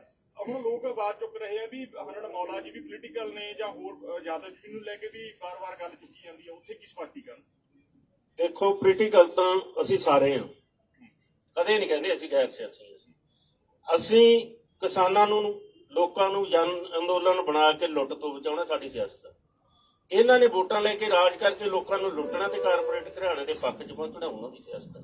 ਅਸੀਂ ਕਦੋਂ ਕਹਿੰਦੇ ਅਸੀਂ ਗੈਰ ਸਿਆਸੀ? ਪਰ ਉਹ ਦੋ ਨਾਮ ਵੋਟਾਂ ਦੀ ਸਿਆਸਤ ਅਸੀਂ ਕਹਿੰਦੇ ਆ ਕਿ ਜਿਹੜੀਆਂ ਪੋਲੀਟੀਕਲ ਪਾਰਟੀਆਂ ਜਿਹੜੀਆਂ ਚੋਣਾਂ ਲੜ ਰਹੀਆਂ ਉਹਨਾਂ ਨੂੰ ਸਟੇਜ ਦੇ ਨੇੜੇ ਨਹੀਂ ਲੱਗਣ ਦੇਵਾਂਗੇ, ਉਹਨਾਂ ਨੂੰ ਇਹਦੀ ਵਰਤੋਂ ਨਹੀਂ ਕਰਨ ਦੇਵਾਂਗੇ, ਸਿਆਸੀ ਰੋਟੀਆਂ ਨਹੀਂ ਸਿੱਖਣ। ਸਵਾਲ ਇਹ ਆ, ਸਭ ਨੂੰ ਪਤਾ ਕਿ ਪੱਛਮੀ ਬੰਗਾਲ ਦਾ ਧੁਰਾ ਜਿਹੜਾ ਹੈਗਾ ਉਹ ਹੈਗਾ ਕਮਿਊਨਿਸਟ ਹੈਗਾ, ਉੱਥੇ ਜਿਹੜੇ ਖੱਬੇ ਪੱਖੀ ਬੋਲਬਾਲਾ ਰਿਹਾ ਹੁਣ ਤੱਕ ਹੈਗਾ। ਤਾਂ ਹੁਣ ਇਸੇ ਲਈ ਜਿਹੜੀ ਆ ਉੱਥੇ ਬੈਕ ਬਣਾਉਣ ਦੀ ਕੋਸ਼ਿਸ਼ ਕੀਤੀ ਜਾ ਰਹੀ ਕਿ ਉੱਥੇ ਸੈੱਟ ਬੈਕ ਨਾ ਲੱਗੇ ਉਹ ਵੋਟ ਨੂੰ। ਇਸ ਲਈ ਜ਼ਿਆਦਾਤਰ ਪ੍ਰੈਸ਼ਰ ਸੰਯੁਕਤ ਕਿਸਾਨ ਮੋਰਚੇ ਤੇ ਉਹਨਾਂ ਲੀਡਰਾਂ ਦਾ, ਇੱਥੇ ਜਿਹੜੇ ਲੀਡਰਾਂ ਦਾ ਪਿਛੋਕੜ ਜਾਂ ਹੁਣ ਵੀ ਜਿਹੜੇ ਅਵੇਲੇਬਲ ਜਿਹੜੇ ਉਹ ਖੱਬੇ ਪੱਖੀਆਂ ਨਾਲ ਉਹ ਕਹਿੰਦੇ ਆ ਕਿ ਅਸੀਂ ਉੱਥੇ ਜਾ ਕੇ ਸਾਨੂੰ ਇਹੋ ਜਿਹੇ ਪ੍ਰੋਗਰਾਮ ਕਰਨੇ ਚਾਹੀਦੇ ਨੇ। ਕਿ ਲੱਗਦਾ ਕਿ ਕਿਤੇ ਨਾ ਕਿਤੇ ਇੱਕ ਵਾਰ ਫਿਰ ਦੇਸ਼ ਦੀ ਰਾਜਨੀਤੀ ਵਿੱਚ ਉਹ ਖੱਬੇ ਪੱਖੀ ਜਿਹੜੀ ਚਾਰਧਾਰਾ ਡਾਊਨ ਹੋ ਗਈ ਜਾਂ ਸੈਟਬੈਕ ਲੱਗਾ, ਉਹਨੂੰ ਬਚਾਉਣ ਦੀ ਕੋਸ਼ਿਸ਼ ਹੋ ਰਹੀ ਹੈ ਸੰਯੁਕਤ ਕਿਸਾਨ ਮੋਰਚੇ ਦੇ ਬਹਾਨੇ। ਦੇਖੋ ਕਿਸੇ ਲੋਕਾਂ ਦਾ ਇਹ ਨਿੱਜੀ ਤੌਰ ਤੇ ਕਿਸੇ ਦਾ ਵਿਚਾਰ ਹੋ ਸਕਦਾ ਹੈ, ਸੰਯੁਕਤ ਮੋਰਚੇ ਦਾ ਅਜਿਹਾ ਕੋਈ ਵਿਚਾਰ ਨਹੀਂ ਹੈ ਕਿ ਇਹਨੂੰ ਪੋਲੀਟੀਕਲ ਰੰਗਤ ਦਿੱਤੀ ਜਾਵੇ। ਮੈਂ ਪਹਿਲਾਂ ਹੀ ਸਪਸ਼ਟ ਕਰ ਚੁੱਕਿਆ ਕਿ ਜਿਹੜੇ ਵੀ ਦੂਸਰੀਆਂ ਸਟੇਟਾਂ ਵਿੱਚ ਅਸੀਂ ਗਏ ਆ ਉਹਨਾਂ ਦਾ ਮਨੋਰਥ ਇਹ ਨਹੀਂ ਹੈ ਕਿ ਕਿਸੇ ਦੀ ਸਪੋਰਟ ਕਰਨਾ। ਮਨੋਰਥ ਅਸੀਂ ਠੋਕ ਕੇ ਹਰਾ ਸਕਦੇ ਹਾਂ ਆਪਦੀ ਗੱਲ ਲਿਜਾ ਕੇ, ਸਾਨੂੰ ਪੂਰਾ ਮੌਕਾ ਮਿਲ ਜੇ। ਹੁਣ ਤਾਂ ਸਾਨੂੰ ਸਮਾਂ ਥੋੜਾ ਮਿਲਿਆ। ਪੰਜਾਬ ਦੇ ਵਿੱਚ ਅਜਿਹਾ ਕੁਝ ਹੁੰਦਾ ਹੋਵੇ ਤਾਂ ਅਸੀਂ ਕਹਿ ਸਕਦੇ ਸੀ, 5 ਮਹੀਨੇ ਹੋ ਗਏ ਸੀ ਚੱਲਦਿਆਂ ਨੂੰ ਉੱਥੇ, ਪਰ ਜਿੱਥੇ ਅਜੇ ਅੰਦੋਲਨ ਹੋਣੇ ਹੀ ਗਿਆ। ਤੁਸੀਂ ਕਿਹਾ ਕਿ ਪਹਿਲਾਂ ਵੀ ਤੁਸੀਂ ਕਿਹਾ ਭਾਰਤ ਪੱਧਰ ਤੇ ਫੈਲ ਗਿਆ। 737 ਜ਼ਿਲ੍ਹੇ ਆ, 700 ਜ਼ਿਲ੍ਹੇ ਦੇ ਵਿੱਚ ਟ੍ਰੇਨਾਂ ਰੁਕ ਜਾਣਗੀਆਂ, ਇਹ ਛੋਟੀ ਗੱਲ ਥੋੜਾ। ਹੁਣ ਪਤਾ ਲੱਗੂਗਾ 26 ਤਰੀਕ ਨੂੰ ਕਿਹੋ ਜਿਹਾ ਬੰਦ ਹੁੰਦਾ। ਅਸੀਂ ਅੱਜ ਵੀ ਕਹਿੰਦੇ ਆ ਕਿ ਠੋਕ ਵਜਾ ਕੇ ਮੁਕੰਮਲ ਬੰਦ ਹੋਊਗਾ। ਫਿਰ ਥੋੜਾ ਜਿਹਾ ਸਵਾਲ ਨਿਕਲ ਆਉਣਾ ਕਿ ਜੀ ਫਲਾਨਾ ਪਾਸਾ ਜਿਹਾ ਰਹਿ ਗਿਆ। ਦੇਖੋ ਵੱਖ-ਵੱਖ ਸਟੇਟਾਂ ਦੇ ਵਿੱਚ ਵੱਖ-ਵੱਖ ਕੰਮ ਧੰਦੇ ਆ, ਕਿਤੇ ਵਾਢੀ ਸ਼ੁਰੂ ਹੋ ਗਈ ਹੈ, ਕਿਤੇ ਅਜੇ 20 ਦਿਨਾਂ ਨੂੰ ਹੋਣੀ ਹੈ। ਇਹ ਸਾਰਾ ਕੁਝ ਨਾ ਚੱਲ ਜਾਂਦਾ ਹੁੰਦਾ। ਸਾਥੋਂ ਪੰਜਾਬ ਹੀ ਨਹੀਂ ਲੋਟ ਆਉਂਦਾ, 3 ਜ਼ੋਨਾਂ ਦੇ ਵਿੱਚ ਵੰਡਿਆ ਹੋਇਆ। ਅਸੀਂ ਝੋਨਾ ਲਾ ਲੈਂਦੇ ਆ, ਦੂਜੇ ਅਜੇ ਵਿਹਲੇ ਬੈਠੇ ਹੁੰਦੇ ਆ। ਅਸੀਂ ਕਹਿੰਦੇ ਐਜੀਟੇਸ਼ਨ ਕਰੀ, ਉਹ ਕਹਿੰਦੇ ਹੁੰਦੇ ਅਸੀਂ ਬਾਸਮਤੀ ਲਾਉਣੇ ਆ। ਇਹ ਥੋੜ੍ਹੀਆਂ ਜਿਹੀਆਂ ਪ੍ਰੋਬਲਮਾਂ ਹੈਗੀਆਂ। ਇਹ ਤਾਂ ਭਾਰਤ ਆ ਬਹੁਤ ਵੱਡਾ, ਕਿਤੇ ਰਹਿ ਵੀ ਸਕਦਾ। ਆ ਹੁਣ ਜਿੱਥੇ ਇਲੈਕਸ਼ਨਾਂ ਹੋ ਰਹੀਆਂ ਉੱਥੇ ਪੂਰਾ ਸਾਰੇ ਹੀ ਆਪਾਂ ਜਾਣਦੇ ਆ ਕਿ ਇੱਕ ਵਾਰ ਜਿਹੜਾ ਚੋਣ ਬੁਖਾਰ ਹੈ ਉਹ ਸਾਰਿਆਂ ਨੂੰ ਚੜ ਜਾਂਦਾ ਹੈ। ਇਸ ਕਰਕੇ ਕਿਤੇ ਫਰਕ ਰਹਿ ਸਕਦਾ। ਜਿਹੜੇ 700 ਜਿਹੜੇ ਤੁਸੀਂ ਗੱਲ ਕੀਤੀ ਆ, ਕੋਈ ਆંકੜੇ ਹੈਗੇ ਨੇ ਤੇ ਸੰਯੁਕਤ ਕਿਸਾਨ ਮੋਰਚੇ ਦੇ ਕੋਲ? ਕਿਉਂਕਿ ਯੂਪੀ ਦੇ ਵਿੱਚ ਨਹੀਂ ਬੰਦ ਕੀਤਾ ਗਿਆ, ਉੱਤਰਾਖੰਡ ਦੇ ਵਿੱਚ ਰੇਲਾਂ ਨਹੀਂ ਰੋਕੀਆਂ ਗਈਆਂ, ਦਿੱਲੀ ਦੇ ਵਿੱਚ ਨਹੀਂ ਰੋਕੀਆਂ ਗਈਆਂ, ਤਾਂ ਇਹ ਤਾਂ ਹੈ ਨਹੀਂ ਕਿ 3 ਰਾਜਾਂ ਦੇ ਵਿੱਚ 36 ਜ਼ਿਲ੍ਹੇ ਨੇ। ਸਾਨੂੰ ਅੰਕੜੇ ਦੱਸਣ ਵਾਲਾ ਮੀਟ ਗਿਆ ਸੀ ਕਿਹੜਾ ਉੱਥੇ ਜਾ ਕੇ। ਨਹੀਂ, ਪਰ ਤੁਹਾਡੇ ਕੋਲ 700 ਜਿਹੜੇ ਪਹੁੰਚੇ ਨੇ, ਹਾਂ, ਕਿਤੇ ਪਹੁੰਚੇ ਹੋਣਗੇ। ਸਾਡੇ ਸੰਯੁਕਤ ਮੋਰਚੇ ਦੀ ਮੀਟਿੰਗ ਦੇ ਵਿੱਚ ਇਹ ਅੰਕੜਾ ਪਹੁੰਚਿਆ ਕਿ 700 ਜ਼ਿਲ੍ਹਿਆਂ ਦੇ ਵਿੱਚ ਬੰਦ। ਤੁਸੀਂ ਕਿਹਾ ਵੀ ਅਸੀਂ ਜਿਹੜੇ ਆ ਸਿਆਸੀ ਜਿਹੜਾ ਭਾਰਤ ਬੰਦ ਹੈ, ਦਿੱਲੀ ਦੇ ਵਿੱਚ, ਦਿੱਲੀ ਦੇ ਅੰਦਰ ਜਾਓਗੇ ਕਿ ਨਹੀਂ ਜਾਓਗੇ? ਕਿਉਂਕਿ 26 ਤੋਂ ਬਾਅਦ ਦਿੱਲੀ ਤੋਂ ਕਿਨਾਰਾ ਕਰਕੇ ਬੈਠੇ। ਕਿਉਂਕਿ ਜੋ 6 ਫਰਵਰੀ ਨੂੰ ਉਹਦੇ ਕਹਿੰਦੇ ਦਿੱਲੀ ਨਾਲ ਦੇਖੋ ਇਹ ਕਹਿਣਾ ਕਿ 26 ਤੋਂ ਬਾਅਦ ਤੁਸੀਂ ਕਿਨਾਰਾ ਕਰਕੇ ਬੈਠੋ। ਅਸੀਂ ਹੁਣ ਤੱਕ ਐਮਪੀ ਰੋਕ ਕੇ ਹਟੇ ਆ। ਇਹ ਨਹੀਂ ਕਹਿਣਾ ਚਾਹੀਦਾ ਕਿ ਉਦੋਂ ਬਾਅਦ ਕਿਨਾਰਾ ਕੀਤਾ ਹੋਇਆ। ਅਸੀਂ ਸੁਣੋ ਨਾ, ਮੇਰੀ ਗੱਲ ਸੁਣੋ। ਅਸੀਂ ਇਹਨਾਂ ਬਾਰਡਰਾਂ ਨੂੰ ਨਹੀਂ ਖਾਲੀ ਕਰਨਾ ਚਾਹੁੰਦੇ ਕਿਸੇ ਵੀ ਹਾਲਤ ਦੇ ਵਿੱਚ। ਸਦਾ ਭਾਰਤ ਪੱਧਰ ਦਾ ਹੋ ਸਕਦਾ, ਅਸੀਂ ਬਾਰਡਰ ਬਿਲਕੁਲ ਨਹੀਂ ਖਾਲੀ ਕਰਨਾ ਚਾਹੁੰਦੇ। ਇਹ ਸਾਡਾ ਇੱਕ ਮਨੋਰਥ ਹੈ ਕਿ ਬਾਰਡਰਾਂ ਨੂੰ ਖਾਲੀ ਨਾ ਕੀਤਾ ਜਾਏ।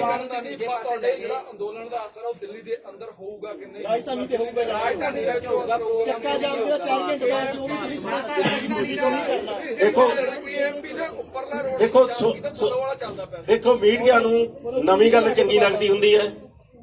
ਅਸੀਂ ਇਹਨੂੰ ਲੰਬਾ ਚਲਾਉਣਾ, ਅਸੀਂ ਦਿੱਲੀ ਦੇ ਵਿੱਚ ਵੜਨਾ, ਅਸੀਂ ਪਾਰਲੀਮੈਂਟ ਤੱਕ ਜਾਣਾ, ਪਰ ਅਸੀਂ ਸਮਾਂ ਲੱਗੂਗਾ ਉਹਨੂੰ। ਤੁਹਾਨੂੰ ਐ ਕਿ ਕੱਲ ਨੂੰ ਖਾਣਾ ਲਾ ਕੇ ਜਿਹੜਾ ਤੁਹਾਡਾ ਪਾਰਲੀਮੈਂਟ ਤੱਕ ਜਾਣਾ, ਉਹ ਕੈਦ ਸਾਹਿਬ ਵਾਲਾ ਲੱਖਾਂ ਟਰੈਕਟਰ ਲੈ ਕੇ ਜਾਣਾ, ਗੱਦੇ ਲਾਉਣ ਵਾਲਾ ਜਾਣਾ, ਕੋਈ ਵੱਖਰਾ ਜਾਣਾ? ਦੇਖੋ ਇਹ ਅਜੇ ਪਲਾਨ ਨਹੀਂ ਕੀਤਾ ਸੀ। ਮੈਂ ਕਹਿ ਰਿਹਾ ਕਿ ਕਰਾਂਗੇ ਕਹਿ ਰਹੇ ਆ ਲੱਖਾਂ ਟਰੈਕਟਰ ਲੈ ਜਾਵਾਂਗੇ, ਉਹ ਹੋ ਸਕਦਾ ਉਹ ਹੋਵੇ। ਉਹ ਕਿਸੇ ਦਾ ਵਿਅਕਤੀਗਤ ਹੋ ਸਕਦਾ ਹੈ। ਜੇ ਸੰਯੁਕਤ ਮੋਰਚੇ ਦੀ ਇਹ ਫੈਸਲਾ ਨਹੀਂ ਹੈ ਕਿ ਅਸੀਂ ਲੱਖਾਂ ਸਵਾਲ ਦਾ ਜਿਹੜਾ ਟਰੈਕਟਰ ਪਾਰਲੀਮੈਂਟ ਮੇਰੇ ਵਿੱਚ ਸਾਥੀ ਨੇ ਪੁੱਛਿਆ, ਤੁਸੀਂ ਉਹ ਜਵਾਬ ਤਸੱਲੀ ਬਖਸ਼ ਨਹੀਂ ਦੇ ਪਾਏ। ਸਾਡਾ ਸਵਾਲ ਹੈ ਕਿ 6 ਜਦੋਂ ਟ੍ਰੇਨਾਂ ਰੋਕੀਆਂ ਗਈਆਂ, 6 ਮਾਰਚ ਨੂੰ 19 ਅਕਤੂਬਰ ਪੂਰਾ ਪ੍ਰੋਗਰਾਮ ਦਿੱਤਾ ਗਿਆ। ਦਿੱਲੀ ਦੇ ਵਿੱਚ ਇਸ ਦਾ ਕੋਈ ਨਹੀਂ ਸੀਗਾ।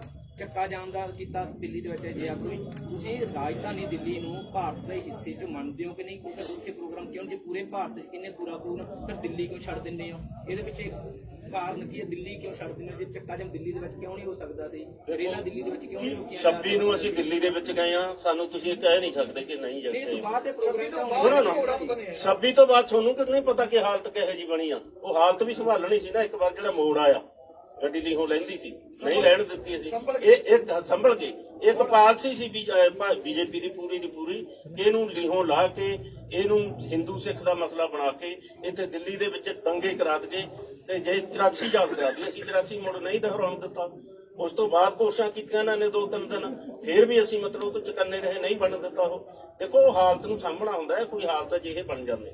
ਜਿਹੜਾ ਬੰਦ ਹੋਊਗਾ ਉਹ ਦਿੱਲੀ ਦੇ ਵਿੱਚ ਬੰਦ ਹੋਊਗਾ ਜਾਂ ਨਹੀਂ ਹੋਊਗਾ? दिल्ली च भी 18 मार्च का हमारी ਪੱਕਾ ਨਹੀਂ ਹਲੇ ਕੋਸ਼ਿਸ਼ ਦਿੱਲੀ ਦੇ ਵਿੱਚ ਬੰਦ ਹੋਊਗਾ ਜਾਂ ਜਿਹੜਾ ਨਹੀਂ ਬਣਾਉਣਾ, ਅਸੀਂ ਬਣਾਉਣਾ, ਬਣਾਵਾਂਗੇ, ਕੋਸ਼ਿਸ਼ ਕਰਾਂਗੇ। ਤਾਂ ਇੱਕ ਮੇਰਾ ਹੋਰ ਸਵਾਲ ਹੈ ਜੀ, ਜਿੱਦਾਂ ਤੁਸੀਂ ਕਿਹਾ ਵੀ ਸਰਕਾਰ ਸਟੇਜ ਤੋਂ ਵੀ ਸਾਰਾ ਦਿਨ ਹੀ ਕਹਿੰਦੇ ਨੇ ਵੀ ਸਰਕਾਰ ਡਰੀ ਹੋਈ ਆ, ਕੰਬ ਗਈ ਆ, ਥੋੜਾ ਨੇੜੇ ਆ। हम लोग प्रोग्राम्स के ऊपर बात करते हैं।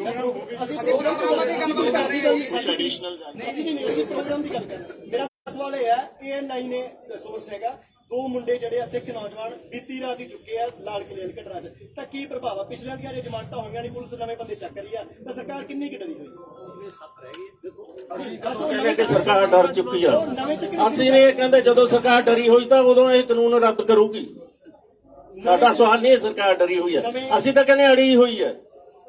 ਅੜੀ ਵਾਲ ਵਤੀਰਾ ਫਰਜ਼ਾਂ ਦੇ ਖਿਲਾਫ ਕਿਸੇ ਰਾਜੇ ਦਾ, ਕਿਸੇ ਪ੍ਰਧਾਨ ਮੰਤਰੀ ਦਾ ਅਜਿਹਾ ਵਤੀਰਾ ਨਹੀਂ ਹੋਣਾ ਚਾਹੀਦਾ ਜੇ ਅਪਣਾ ਰਹੀ ਹੈ ਬੀਜੇਪੀ। ਮੇਰਾ ਸਵਾਲ ਇਹ ਹੈ ਜੀ, ਪੁਲਿਸ ਅਜੇ ਵੀ ਮੁੜ ਤੋਂ ਮੁੰਡੇ ਚੁੱਕਣ ਦੀ ਜਿਹੜੀ ਪ੍ਰਕਿਰਿਆ ਇਹਨਾਂ ਨੇ ਸ਼ੁਰੂ ਕਰਤੀ ਹੈ ਤੇ ਤੁਸੀਂ ਕਿਵੇਂ ਨੇ? ਦੇਖੋ ਪੁਲਿਸ ਦਾ ਕੰਮ ਕੀ ਹੈ, ਪੁਲਿਸ ਦਾ ਕੰਮ ਤਾਂ ਜਿਹੜੇ ਬੰਦੇ ਨਾ ਘਰੋਂ ਖੇਤ ਤੇ ਖੇਤੋਂ ਘਰ ਸਾਰੀ ਉਮਰ ਜਾਂਦੇ ਰਹੇ ਉਹਨਾਂ ਨੂੰ ਨੋਟਿਸ ਗਏ ਹੋਏ ਆ।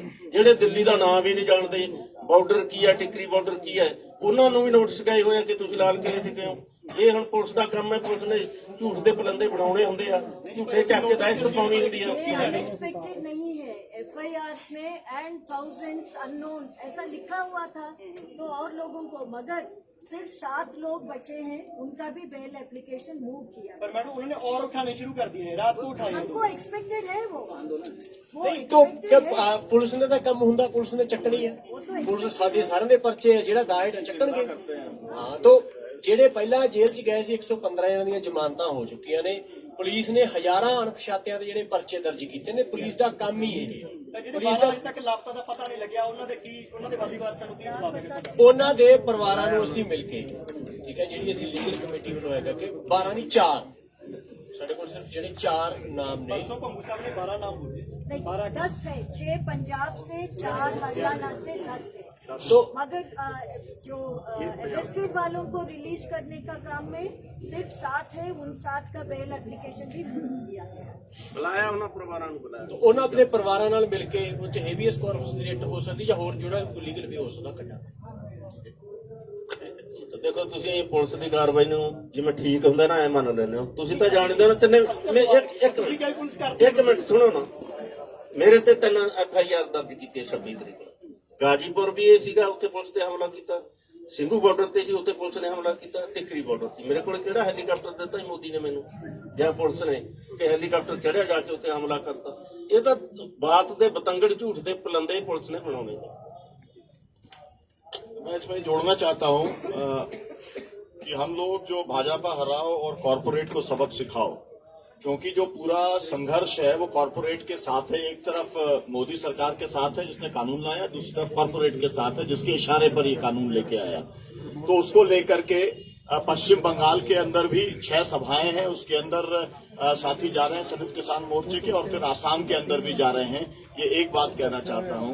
दूसरी बात ये कहना चाहता हूं कि पूरे देश में तमाम लोगों ने मिट्टी सत्याग्रह का एक योजना बनाई है और वो मिट्टी लेकर के अपने अपने गांव की यहाँ पर आकर के जो किसान यहाँ पर शहीद हुए हैं उनका शहीद स्मारक बनाने का उन्होंने संकल्प लिया है। वो मिट्टी लेकर के आ रहे हैं। गांधी जी ने जो 12 मार्च से 6 अप्रैल तक का जो किया था दांडी मार्च, उनसे प्रेरणा लेकर के 100 साल पहले जो असहयोग आंदोलन हुआ था उससे प्रेरणा लेकर के लोग चले हैं। उसकी केवल आपको मैं सूचना देने का काम कर रहा हूं। मध्य प्रदेश के अंदर संयुक्त संघर्ष मोर्चे ने ये तय किया है कि वो ये सभी कार्यक्रम करेगा। 52 जिलों के अंदर संयुक्त मोर्चा सक्रिय है और वहां पर ज्ञापन देने का काम भी किया जाएगा। मैं आपसे एक बात और जोड़ना चाहता हूं। आप नोट करिए कि 11 करोड़ टन सरकार ने कहा कि अनाज का उत्पादन है गेहूं का, और उसमें से केवल 4.5 करोड़ टन ही वो समर्थन मूल्य पे खरीदेंगे, जिसका मतलब ये है कि बाकी वो नहीं खरीदेंगे और वो पूरी लूट होगी।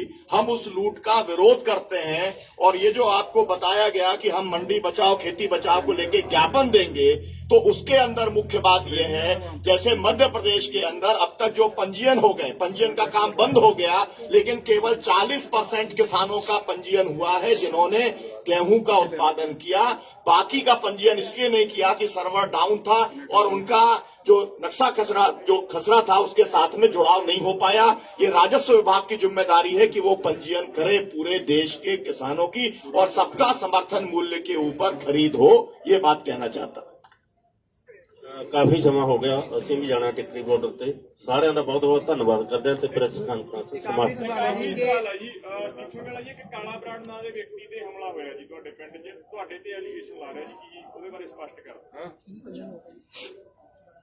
ਉਹ ਬੰਦਾ ਮਾਨਸਿਕ ਤੌਰ ਤੇ ਥੋੜਾ ਪਰੇਸ਼ਾਨ ਆ। ਪਿੰਡ ਜਿਹੜਾ ਕਿਸੇ ਨਾਲ ਝਗੜਾ ਹੋਇਆ ਉਹਦੇ 'ਚ ਉਹ ਹੋਰ ਬੰਦੇ ਦਾ ਨਾਮ ਲੈ ਰਿਹਾ, ਹਸਪੀਟਲ 'ਚ ਹੋਰ ਦਾ ਨਾਮ ਲੈ ਰਿਹਾ, FIR ਕਿਸੇ ਹੋਰ ਤੇ ਕਰਵਾ ਰਿਹਾ। ਇੱਥੇ ਤਿੰਨੋਂ ਚੀਜ਼ਾਂ ਤੁਸੀਂ ਵੈਰੀਫਾਈ ਕਰ ਲਓ। ਲੋਕ ਕਹਿ ਰਹੇ ਤੁਹਾਡਾ ਪੁਰਾਣਾ ਸਾਥੀ ਉਹ ਚੈਨਲ ਤੇ ਮੈਂ ਮਾਨਹਾਨੀ ਦਾ ਕੇਸ ਕਰੂੰਗਾ, ਉਹਨੂੰ ਖਿੱਚੂੰਗਾ। ਬਿਲਕੁਲ ਕੁਫਰ ਤੋਲਿਆ ਉਸ ਚੈਨਲ ਨੇ, ਉਹ 'ਚ ਕੋਈ ਸੱਚਾਈ ਨਹੀਂ ਹੈ। 3 ਤਰ੍ਹਾਂ ਦੇ ਬਿਆਨ ਦਿੰਦਾ, ਉਹ ਤਿੰਨੋਂ ਚੀਜ਼ਾਂ ਔਨ ਰਿਕਾਰਡ ਨੇ। ਜਦੋਂ ਅਦਾਲਤ 'ਚ ਉਹਨੂੰ ਘੜੀਸੂਗਾ ਤੁਸੀਂ ਦੇਖ ਲਿਓ। ਪਰ ਕੀ ਉਹ ਬੰਦਾ ਸੱਚਮੁੱਚ ਤੁਹਾਡੇ ਲਿੰਕ ਵਾਲਾ ਪੁਰਾਣਾ ਸੰਬੰਧਤ ਹੈ ਤੁਹਾਡੇ ਨਾਲ? ਨਹੀਂ ਜੀ, ਨਹੀਂ। ਤੁਹਾਨੂੰ ਉਹ ਜਾਣਦਾ ਜੀ, ਤੁਹਾਡੀ ਜਥੇਬੰਦੀ ਦਾ ਜੀ? ਨਹੀਂ ਜੀ, ਨਹੀਂ। ਉਹ ਪਿਛਲੇ 5 ਸਾਲਾਂ ਤੋਂ ਆਮ ਆਦਮੀ ਪਾਰਟੀ ਨਾਲ ਰਿਹਾ। 2015 ਦੇ ਵਿੱਚ ਕੋਈ ਘਟਨਾ ਵਾਪਰੀ ਸੀ ਬਰਜਿੰਦਰਾ ਕਾਲਜ ਦੇ ਵਿੱਚ, ਜਿਸ 'ਚ ਕੋਈ 20 ਲੱਖ ਜਾਂ 25 ਲੱਖ ਦੇ ਵਿੱਚ ਕੋਈ ਰਾਜੀਨਾਮਾ ਕਰਾਉਣ ਦੀ ਗੱਲਬਾਤ ਹੋਈ ਹੋਵੇ? ਕੋਈ 3.5 ਲੱਖ ਰੁਪਇਆ ਤੁਹਾਡੇ ਕੋਲੇ ਗਿਆ? ਕਾਫੀ ਕੁਝ ਤੁਹਾਡੇ ਬਾਰੇ ਦੱਸ ਰਹੇ ਹੋ। ਨਹੀਂ ਜੀ, ਨਹੀਂ, ਇਦਾਂ ਦੀ ਕੋਈ ਗੱਲ ਨਹੀਂ ਹੋਈ। ਬਰਜਿੰਦਰਾ ਕਾਲਜ ਲੜਾਈ ਹੋਈ, ਉਹਨਾਂ ਲੋਕਾਂ ਨਾਲ ਰਾਜੀਨਾਮਾ ਕਰ ਤੇ ਪੈਸੇ ਲੈ ਲਏ ਉਹਨਾਂ ਦੇ। ਉਹ ਕਹਿੰਦੇ ਦੀਪ ਸਿੰਘ ਵਿਅਕਤੀਗਤ ਐਲੀਗੇਸ਼ਨ ਇਸ ਕਾਨਫਰੰਸ ਦੇ ਵਿੱਚ ਨਾ ਲਾਈਏ ਆਪਾਂ, ਇਹ ਵੱਖਰਾ ਮਾਮਲਾ ਹੈ। ਬੂਟਾ ਸਿੰਘ ਜੀ, ਲੰਗਰਾਂ ਦੇ ਵਿੱਚ ਜਿਹੜੀ ਰਸਦ ਆ ਉਹ ਲੋਕੀ ਜਾਂ ਤਾਂ ਕਾਰ ਸੇਵਾ ਨਾਲ ਚੱਲ ਰਹੀ ਆ ਜਾਂ ਫਿਰ ਲੋਕੀ ਜਿਹੜੇ ਪਿੰਡਾਂ 'ਚੋਂ ਫੰਡ ਇਕੱਠਾ ਦਾ ਉਹਦੇ ਨਾਲ ਚੱਲ ਰਹੀ ਆ। ਬਹੁਤ ਸਾਰੇ ਲੰਗਰ ਵਾਲੇ ਇਹ ਕਹਿੰਦੇ ਨੇ ਕਿ ਸਾਡੇ ਕੋਲੇ ਕੋਈ ਸੰਯੁਕਤ ਮੋਰਚੇ ਵੱਲੋਂ ਜਿਹੜੀ ਮਦਦ ਆ ਉਹ ਨਹੀਂ ਆ ਰਹੀ। ਦੇਖੋ, ਪਹਿਲੀ ਗੱਲ ਤਾਂ ਅਸੀਂ ਇਹ ਕੋਈ ਫੈਸਲਾ ਨਹੀਂ ਕੀਤਾ ਕਿ ਜਿਹੜੇ ਲੰਗਰ ਦੀ ਸੇਵਾ ਹੈ ਸੰਯੁਕਤ ਮੋਰਚਾ ਚਲਾਊਗਾ। ਸਾਰਿਆਂ ਨੂੰ ਰਾਸ਼ਨ ਇਕੱਠਾ ਕਰਨ ਨੂੰ ਕਿਹਾ ਵਾ, 6-6 ਮਹੀਨਿਆਂ ਦਾ ਰਾਸ਼ਨ ਇਕੱਠਾ ਕਰਨ ਲਈ ਕਿਹਾ। ਟਰਾਲੀਆਂ ਭਰੀਆਂ ਪਈਆਂ, ਕਿਸੇ ਕੋਲੇ ਤੋੜਾ ਨਹੀਂ। ਜੇ ਕੋਲੇ ਤੋੜਾ ਹੋਇਆ ਅਸੀਂ ਆਪਣੇ ਲੰਗਰਾਂ ਦੇ ਵਿੱਚੋਂ ਦੇਵਾਂਗੇ, ਕੋਈ ਤੋੜਾ ਨਹੀਂ ਹੈ। ਇਹ ਇੱਕਾ ਦੁੱਕਾ ਕੋਈ ਕਰਨਾ ਹੁੰਦਾ। ਉਹਨਾਂ ਨੇ ਉੱਤੇ ਕਿਹਾ ਸੀ ਕਿ ਜਿਹੜੀ ਟਰਾਲੀ ਦੇ ਵਿੱਚ ਆਉਣ ਵਾਲੇ ਦਿਨਾਂ ਜਿਹੜੀ ਦਿੱਕਤਾਂ ਹੋਣਗੀਆਂ ਉਹ ਅਸੀਂ ਪੂਰੀਆਂ ਕਰਾਂਗੇ। ਦੇਖੋ, ਪਿੰਡ ਇਕਾਈਆਂ ਸਾਡੀਆਂ, ਬਲਾਕ ਇਕਾਈਆਂ, ਡਿਸਟ੍ਰਿਕਟ ਇਕਾਈਆਂ ਤੇ ਪੰਜਾਬ ਦੀਆਂ ਬੋਰਡ, ਮਤਲਬ ਸਟੇਟ ਬੋਰਡ, ਜਿਹੜੀਆਂ ਪਿੰਡ ਇਕਾਈਆਂ ਉਹਨਾਂ ਦੀ ਡਿਊਟੀ ਇਹ ਹੈ ਕਿ ਰਾਸ਼ਨ ਇਕੱਠਾ ਕਰਨਾ, ਜਦੋਂ ਮੁੱਕ ਗਿਆ ਦੁਬਾਰਾ ਇਕੱਠਾ ਕਰਨਾ। ਅਜਿਹੀ ਕੋਈ ਨਹੀਂ ਹੈ ਜਿਹੜਾ ਤੁਸੀਂ ਆ ਕਹਿ ਰਹੇ ਹੋ ਕਿ ਸੰਯੁਕਤ ਮੋਰਚਾ ਉਹਨਾਂ ਨੂੰ। KMP ਜਾਣ ਇੱਕ ਆਖਰੀ ਸਵਾਲ ਕੀ ਹੈ, KMP ਜਾਣ ਕੀਤਾ ਕਿਸਾਨਾਂ ਨੇ ਫਸਲ ਵੀ ਆਪਣੀ ਸਾਂਭਣੀ ਹੈਗੀ, ਕੋਈ ਰਣਨੀਤੀ ਬਣਾਈ ਹੈ ਵੀ ਇੱਥੇ ਵੀ ਘੱਟ ਨਾ ਘਟੇ ਤੇ ਕਿਸਾਨ ਪਿੱਛੇ ਆਪਣੀ ਫਸਲ ਵੀ ਸਾਂਭਣ? ਦੇਖੋ, ਮੈਂ ਪਹਿਲਾਂ ਬਤਾ ਚੁੱਕਿਆ ਇਹ ਗੱਲ ਕਿ ਹਾੜੀ ਦਾ ਸੀਜ਼ਨ ਆਉਂਦਾ, ਸਾਨੂੰ ਪਤਾ, ਅਸੀਂ ਸਾਰੇ ਜ਼ਿਮੀਂਦਾਰਾਂ ਸਾਰਿਆਂ ਦੀ ਕਣਕ ਬੀਜੀ ਹੋਈ ਹੈ। 1 ਹਫ਼ਤੇ ਤੋਂ ਵੱਧ ਸੀਜ਼ਨ ਨਹੀਂ ਹੈ। ਇੱਕ ਹਫ਼ਤੇ ਦੀ ਮਤਲਬ ਜਿਹੜੀ ਸ਼ਿਫਟ ਬਣਾਈ ਹੋਈ ਹੈ ਸਾਰੇ ਪਿੰਡਾਂ ਦੇ ਵਿੱਚ, 10 ਬੰਦੇ, ਕਿਸੇ ਪਿੰਡ ਚੋਂ 20 ਬੰਦੇ, ਕਿਸੇ ਚੋਂ 50 ਬੰਦੇ, ਉਹ ਆਉਂਦੇ ਆ, ਹਫ਼ਤਾ ਲਾ ਕੇ ਜਾਂਦੇ, ਦੂਜੇ ਮੁੜ ਜਾਂਦੇ। ਕੋਈ ਪ੍ਰੋਬਲਮ ਨਹੀਂ, ਨੋ ਪ੍ਰੋਬਲਮ, ਨਾ ਟਰੈਕਟਰਾਂ ਦੀ, ਨਾ ਟਰਾਲੀਆਂ ਦੀ, ਕੋਈ ਫਰਕ ਨਹੀਂ ਪੈਂਦਾ। ਇੱਕ ਪਿੰਡ ਦੇ ਵਿੱਚੋਂ 2 ਟਰੈਕਟਰ ਇੱਥੇ ਖੜੇ ਆ, ਉਹ ਪਿੰਡ ਵਾਲਿਆਂ ਨੇ ਜ਼ਿੰਮੇਵਾਰੀ ਚੱਕੀ ਹੈ ਕਿ ਜੇ ਮੋਦੀ ਸਰਕਾਰ ਨੇ ਇਹਨਾਂ ਨੇ ਅੱਗ ਲਾਤੀ, ਅਸੀਂ ਪਿੰਡ ਇਹਨਾਂ ਨੂੰ ਸਾਂਝੇ ਇਕੱਠੇ ਕਰਕੇ ਦੇਵਾਂਗੇ। ਬੂਟਾ ਸਿੰਘ ਜੀ, ਐਡੇ ਫੈਸਲੇ ਲਏ ਕਿਸਾਨ ਆਗੂ ਸਰਕਾਰ ਤੇ ਦਬਾਅ ਬਣਾਉਣ ਦੀ ਜਿਹੜੀ ਕੋਸ਼ਿਸ਼ ਕਰ ਰਹੇ ਨੇ, ਹਨਾ, ਜਿਵੇਂ ਤੁਸੀਂ ਕਹਿ ਰਹੇ ਹੋ ਕਿ ਰਾਜਾਂ ਦੇ ਵਿੱਚ ਅਸੀਂ ਜਾ ਰਹੇ ਹਾਂ, ਕਈ ਰਣਨੀਤੀਆਂ ਤੁਸੀਂ ਵਰਤ ਰਹੇ ਹੋ, ਪਰ ਹਜੇ ਵੀ ਦੋਨੇ ਜਿਹੜੀਆਂ ਸਟੇਜਾਂ ਨੇ ਉਹਨਾਂ ਦੇ ਗੱਭੇ ਜਿਹੜਾ ਰਾਹ ਬੰਦ ਕੀਤਾ ਗਿਆ ਹੈ ਤਾਂ ਕਿਸਾਨ ਆਗੂ ਉਹ ਨਹੀਂ ਖੁਲਾ ਸਕੇ। ਅਸੀਂ ਤਾਂ ਖਿਲਾਉਣਾ ਨਹੀਂ ਚਾਹੁੰਦੇ ਅਜੇ ਰਾਹ ਕੋਈ। ਉਹਦੇ ਕਰਕੇ ਦਿੱਕਤ ਬੜੀ ਨਹੀਂ, ਬਿਲਕੁਲ ਨਹੀਂ। ਜਿੱਦੇ ਖੋਲਣਾ ਹੋਇਆ ਅਸੀਂ ਕਹਾਂਗੇ ਵੀ ਹੁਣ ਇਹਨੂੰ ਖੋਲਦੇ ਨੂੰ ਹੀ ਅਸੀਂ ਖੋਲਾਂਗੇ। ਬੂਟਾ ਜੀ, ਆਖਰੀ ਸਵਾਲ ਹੈ, ਆਖਰੀ ਸਵਾਲ ਦੀ ਹਿੰਦੂ ਦੇ ਵਿੱਚ ਸਟੇਟਮੈਂਟ ਲੱਗੀ ਹੋਈ ਹੈ ਡਾਕਟਰ ਦਰਸ਼ਨਪਾਲ ਦੇ ਹਵਾਲੇ ਤੋਂ ਕੋਟ ਕੀਤਾ ਗਿਆ। ਉਹਨਾਂ ਨੇ ਕਿਹਾ ਗਿਆ ਕਿ ਅਸੀਂ ਥੋੜਾ ਜਿਹਾ ਨਰਮੀ ਨਾਲ ਵੀ ਸੋਚ ਸਕਦੇ ਹਾਂ। ਸੰਭਾਵਨਾ ਕੀ ਦੇਖਦੇ ਹੋ ਕਿ ਕਦੋਂ ਮੀਟਿੰਗ ਹੋ ਸਕਦੀ ਆ? MSP ਨੂੰ ਲੈ ਕੇ ਵੀ ਉੱਥੇ ਕਿਹਾ ਗਿਆ ਕਿ ਵਿਚਾਰ ਸਪਸ਼ਟ ਰੂਪ ਚ ਕਹੀ ਸੀ ਕਿ ਜਿਵੇਂ ਜਸਵੀਰ ਭਾਟੀ ਜੀ ਵੀ ਬੈਠੇ ਮੋਰਚੇ ਦਾ, ਸੁਣੋ ਮੇਰੀ ਗੱਲ, ਸੰਯੁਕਤ ਮੋਰਚੇ ਦਾ ਦ੍ਰਿੜ ਫੈਸਲਾ ਹੈ 3 ਕਾਨੂੰਨ ਰੱਦ ਕਰਾਉਣੇ, MSP ਵਾਲਾ ਕਾਨੂੰਨ ਨਵਾਂ ਬਣਵਾਉਣਾ। ਇਦੋਂ ਪਿੱਛੇ ਹਟਣਾ ਸੰਯੁਕਤ ਮੋਰਚੇ ਦਾ ਕੋਈ ਮਾਮਲਾ ਨਹੀਂ ਹੈ। ਇਹ ਜਿਵੇਂ ਕਿਤੇ, ਜਿਵੇਂ ਤੁਸੀਂ ਸੁਣ ਲਿਆ, ਉਹ ਅਸੀਂ ਵੀ ਸੁਣ ਲਿਆ। ਅਗਲੀ ਅਸੀਂ ਮੀਟਿੰਗ ਦੇ ਵਿੱਚ ਸਪਸ਼ਟੀਕਰਨ ਲਵਾਂਗੇ ਕਿ